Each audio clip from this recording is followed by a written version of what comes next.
Hello, welcome back to Texas Cooking Today. Hey, on this episode, we're going to be cooking up some fantastic barbecue sauce. Now, I'm getting ready for the 4th of July. I'm going to be making up a whole bunch of ribs, having my friends over. We're going to be having a good time. But I thought, you know, while I'm making this very special sauce, why don't I teach my audience how to make the best tasting barbecue sauce in the world? So this is a honey chipotle barbecue sauce. This is the real thing, folks. This doesn't include any tomato products. This is a chili paste product. And believe me, it's delicious. So come over this way. Let's check out these ingredients. Okay, now let's go over these fabulous ingredients that we have here. And the first thing you're going to want is something to enjoy while you're doing your cooking. Make it coffee, tea, wine, bourbon, beer, whatever it is. Grab yourself something to enjoy while you're in the kitchen. And relax, okay? This is not drudge work. This is fun. Now, oh, that's good. First of all, and this is the star of our whole performance, the chipotle. Now, this is not a canned chipotle, and you don't want to use a canned chipotle for this. What you want to use is this little guy right here. This chipotle chili, this is a dry chili, and what these are, they take a jalapeno and they let it turn ripe, meaning it turns red. And then they take that sucker and smoke it. After they're done smoking it, they dry it out. And here's what you get. It's sort of ugly and it's dry and husky, but on the inside there is a very dark pulp. And we're going to open this up, let water rehydrate it, and then we're going to extract that pulp. We're not going to use any of the skins or the seeds or the stems, just the pulp on the inside, and I'll show you how to get that out. Now, fabulous smoky flavor. These things are delicious. What I have here is a large amount. Remember, I'm making a double batch because I'm cooking up multiple racks of ribs. So I needed a lot of sauce. This is 8 ounces of chipotles.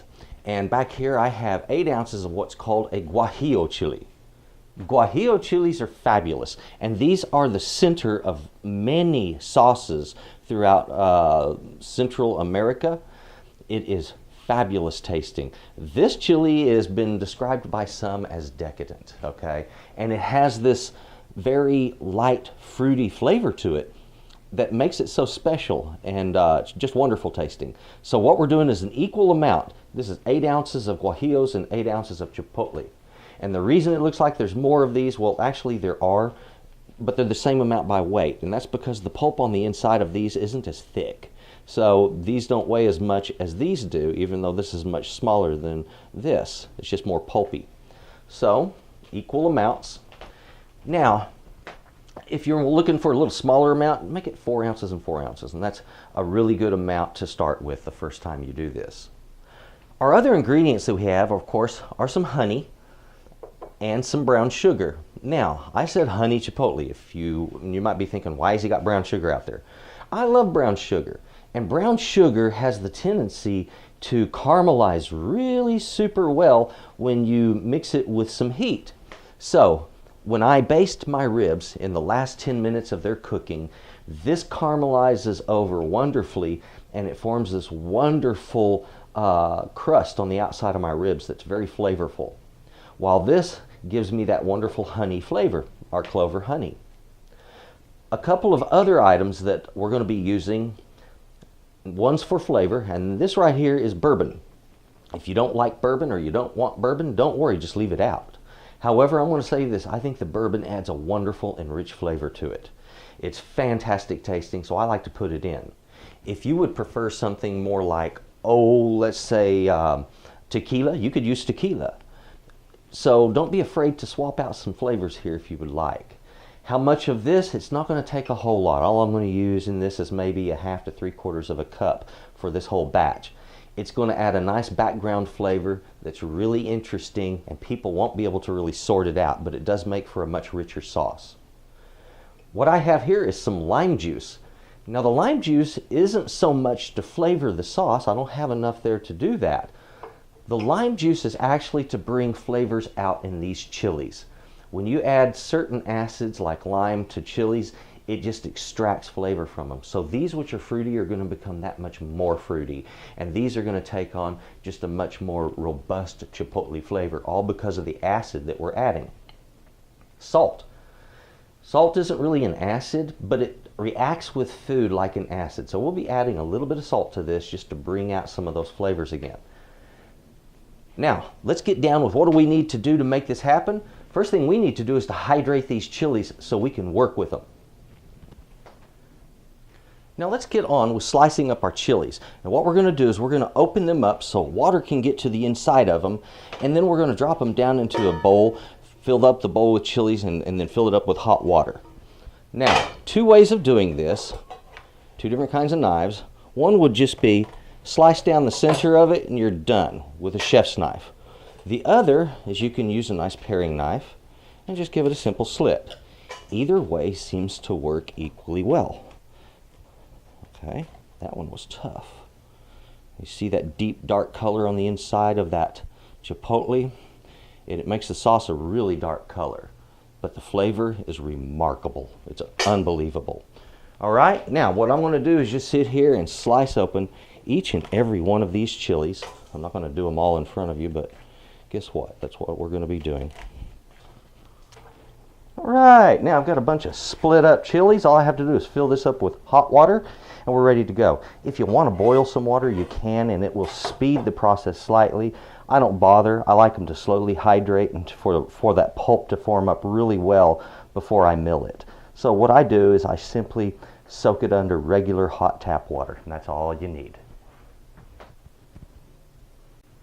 There we go. Got those in water now.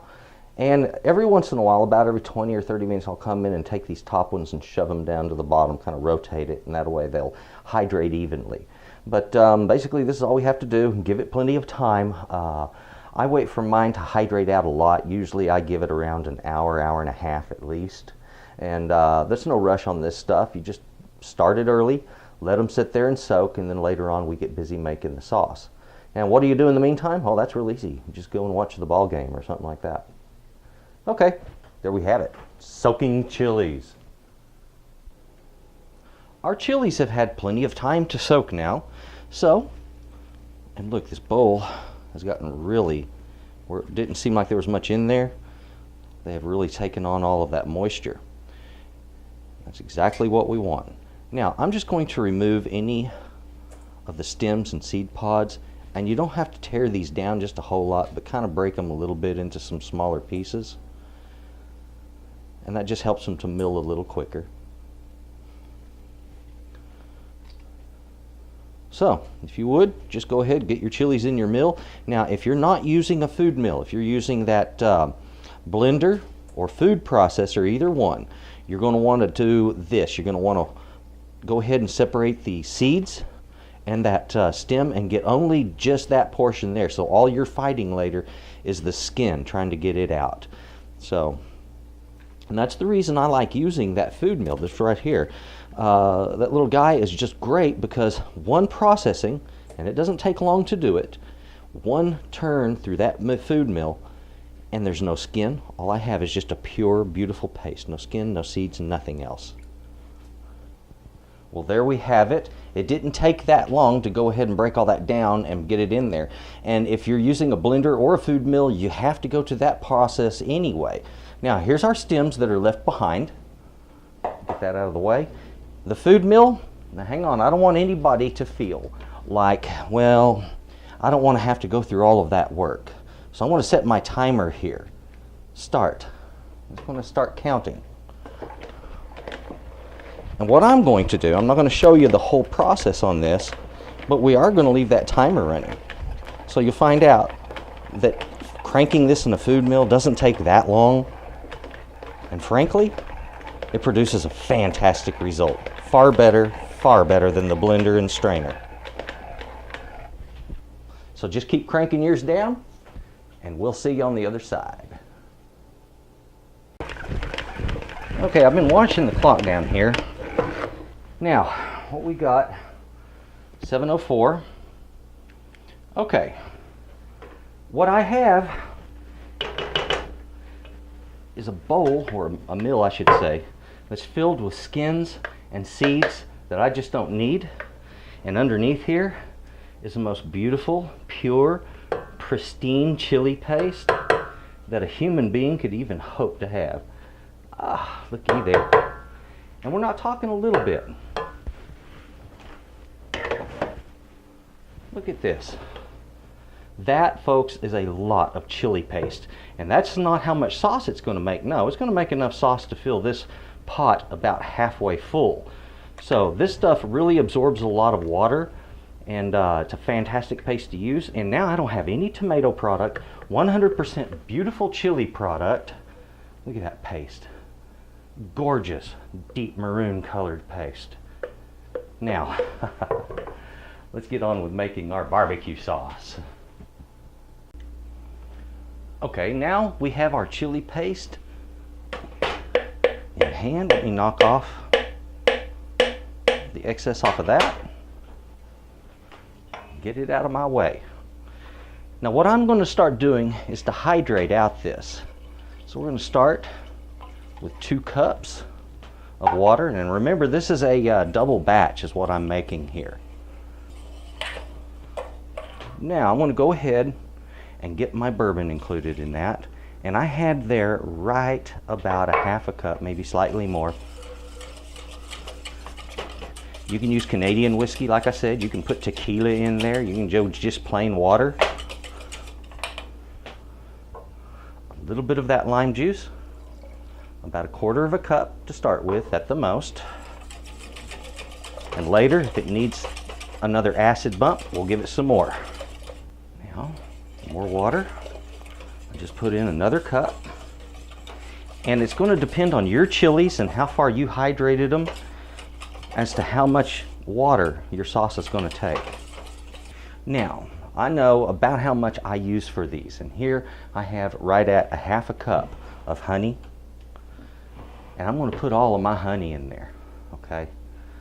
But I'm going to recommend that you start with about a quarter of a cup or less before you commit, okay? You can always add honey. However, you can't take it out once it's been put in there. My brown sugar, remember about that quarter cup amount? There we go.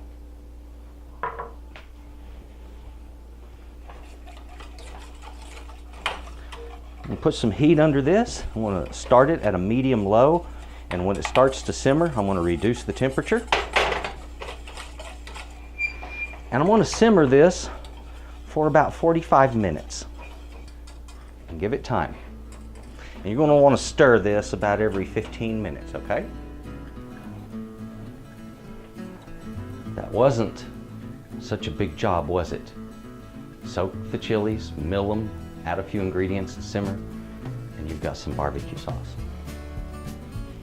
Not your typical, normal, store-bought, soaking over with high fructose corn syrup sauce. No. We're talking about the real deal here.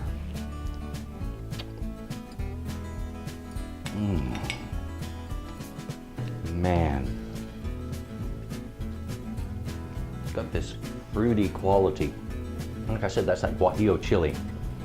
They're warm, but they're fruity, funky kind of way. Sweet. And then that heat just goes over the mouth. Oh man.